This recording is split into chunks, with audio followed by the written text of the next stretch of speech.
Shalom, this is Ronit Ziv Krieger, Education Director at the JWRP.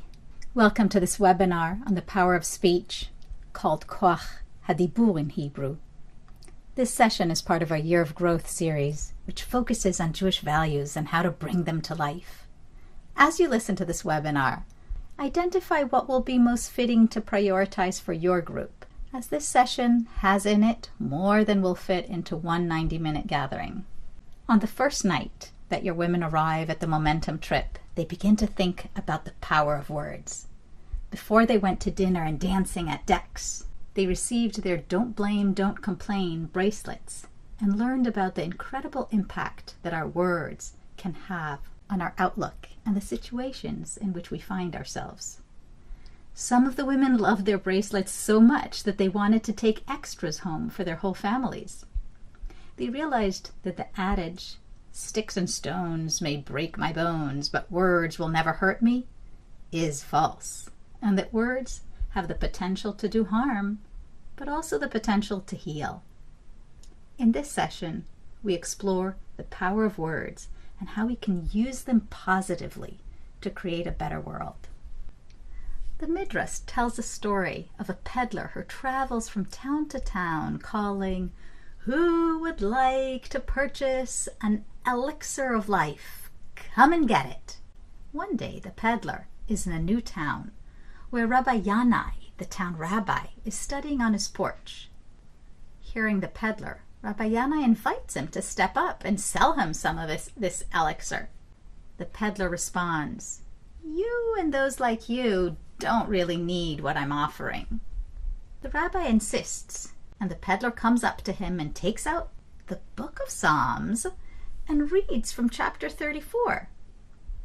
"Who is a person eager for life, who desires years of seeing goodness?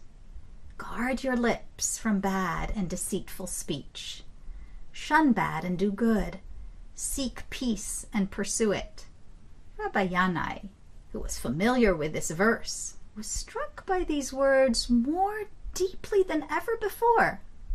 He recalled King Solomon's wisdom: one who guards one's mouth and tongue guards oneself from trouble.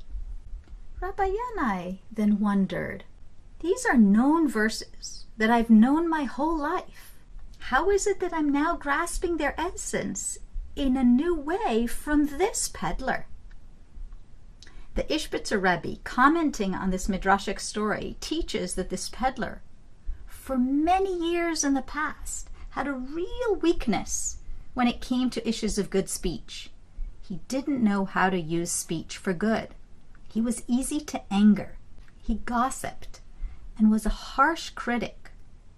This kept him from socializing with people and poisoned his relationships.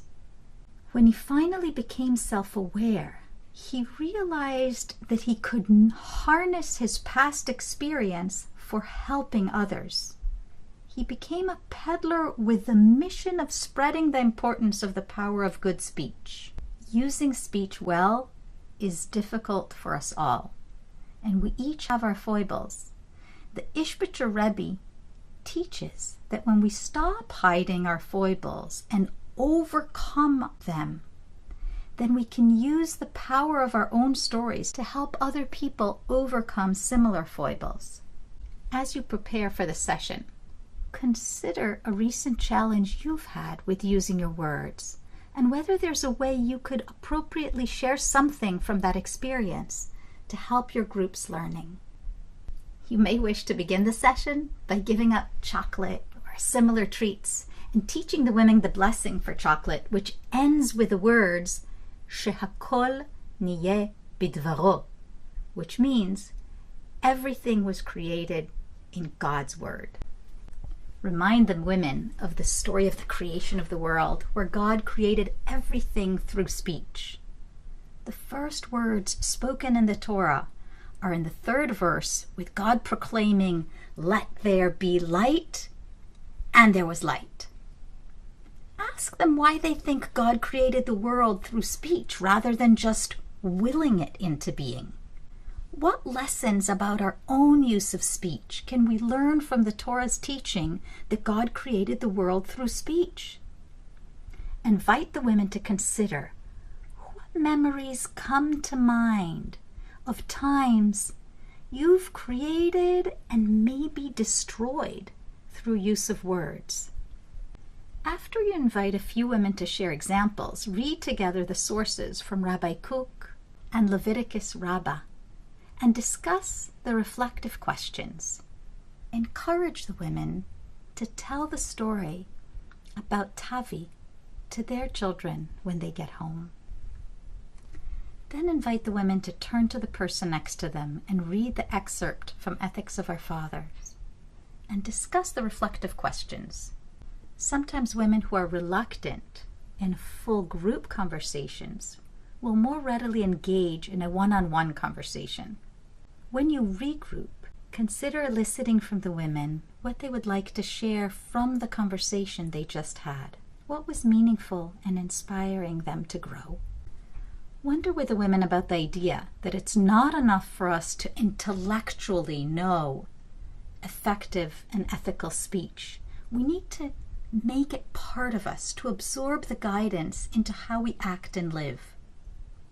Rabbi Israel Salanter, the famous 19th century moralist, said, Jews must be as careful about what comes out of their mouths as about the food that goes into their mouths. It's not easy. You may want to share the following story as a way of empathizing with the challenge and encouraging the women to take on the challenge. Rabbi Joseph Telushkin, the author of many books, including Words That Hurt, Words That Heal, How to Choose Words Wisely and Well, writes that when he lectures, he sometimes asks his audience if they could go 24 hours without saying any unkind words about anybody or to anybody. Usually, a minority of the audience says they could. Some people laugh, and a large number say no.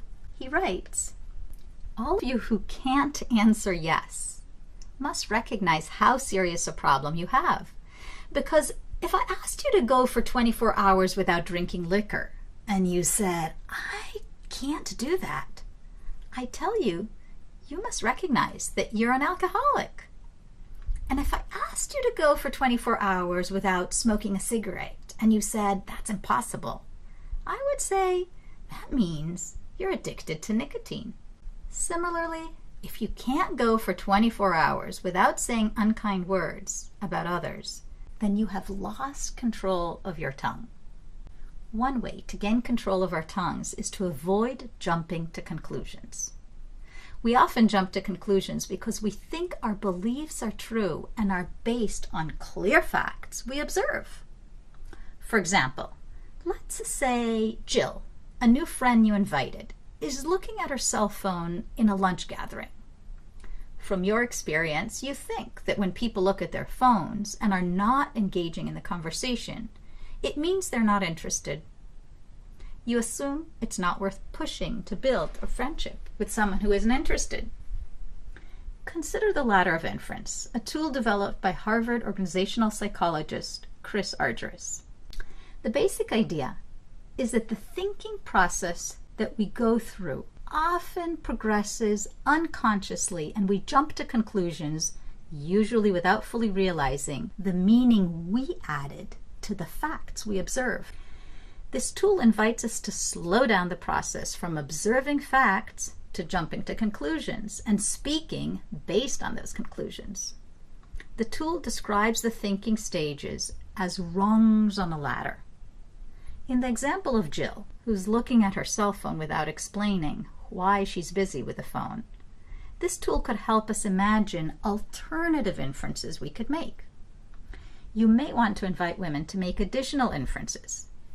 One possible inference is that Jill is not interested, but maybe she's looking at her phone for other reasons. Your women can easily imagine alternatives, such as she may be dealing with a family emergency. Remind them that our rabbis guide us to judge favorably.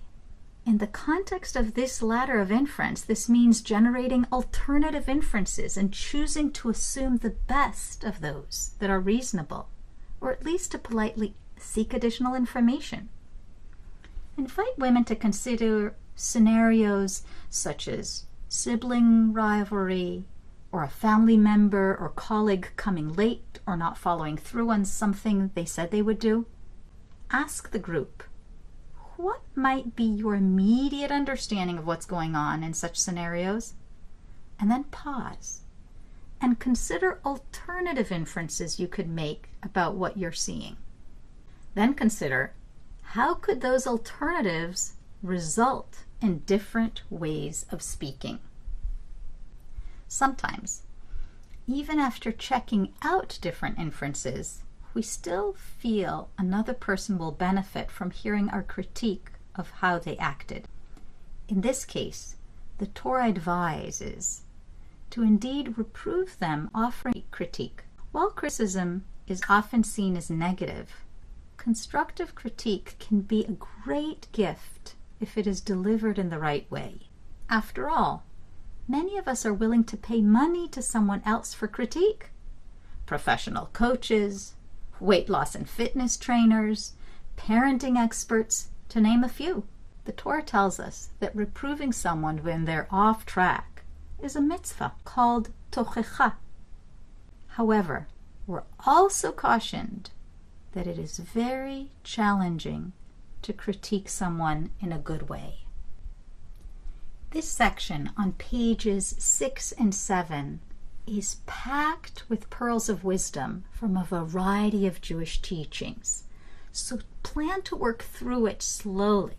To help women get the most of it, begin by asking them to think of a situation in which they would be reproving someone, perhaps a friend, acquaintance, or child. It might be the situation they'd used from a previous exercise or a new situation. Then invite the women to take turns reading one of the guidelines on page 6 and 7 about tochecha. Take time to talk through these teachings and then ask the women to outline what they would say in the situation they had thought about. Emphasize that critique must be given from a place of love and that you may not critique another if you sense that they will not be receptive. The verse in Leviticus that instructs us to reprove or reason with our fellows begins by prohibiting hating our fellow in our heart. Baseless and avoidable hatred, the rabbis of the Talmud teach, was the reason the Second Temple was destroyed. This time of year, in the 3 weeks preceding the Tisha B'Av, the 9th of the month of Av, the Jewish people mourned the destruction of the temple and several other dire events. While evil speech diminishes us as individuals and as a community, good speech helps us grow. As parents, the importance of how we use our words will affect not only the quality of our current community, but also the future of Jewish communities. Avoiding speech that puts people down and cultivating speech that lifts them up is essentially important for parents to practice.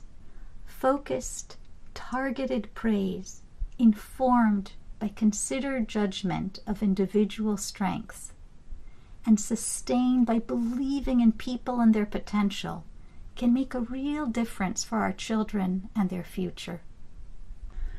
Although one may think that delivering praise is always a good thing, after all, what could be bad?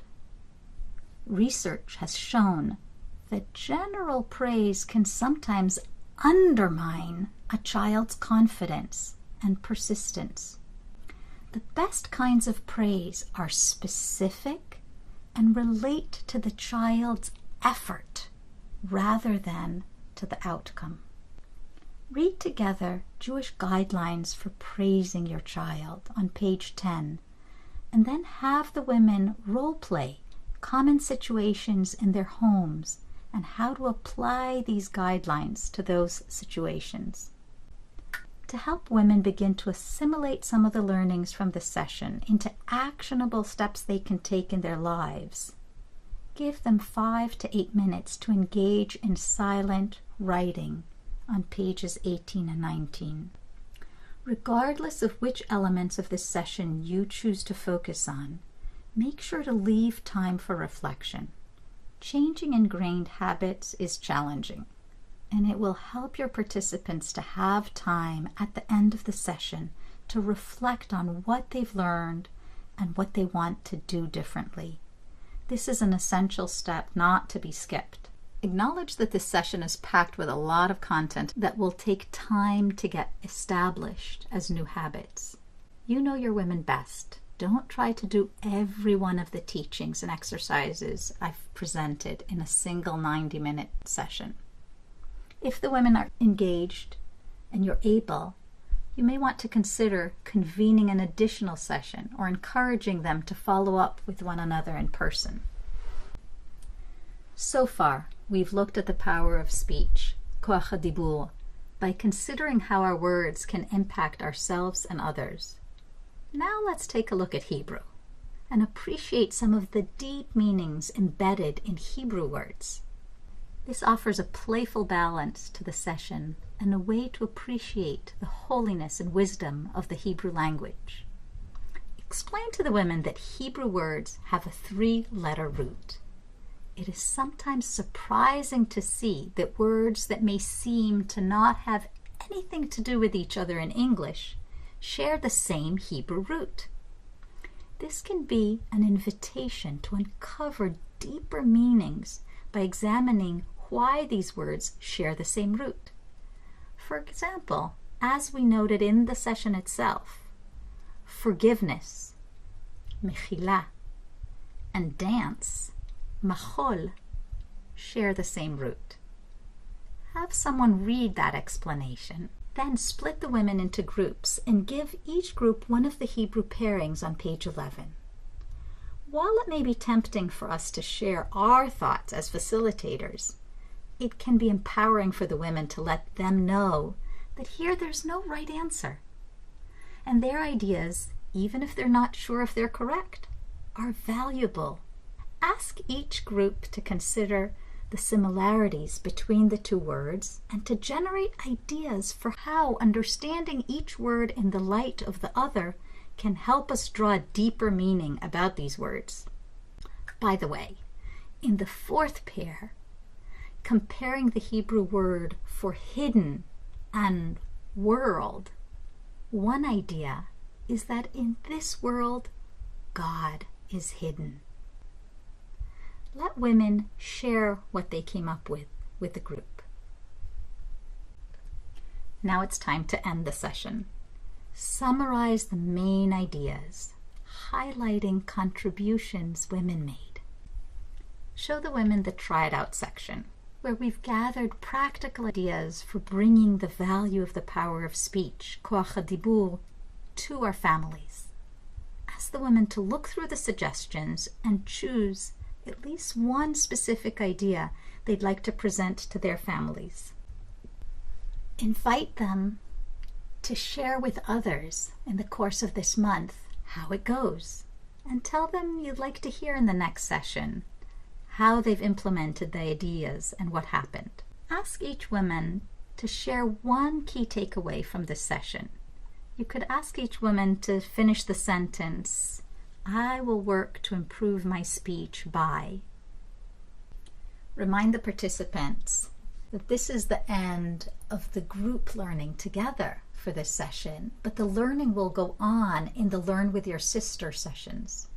Encourage the women to commit to their learning partner sessions, even if it's only 15 minutes a week. Look through the rest of the booklet with them and point out the fascinating topics. The spotlight on Israel, focusing on Eliezer ben Yehuda, Lori's strategies for eliminating gossip.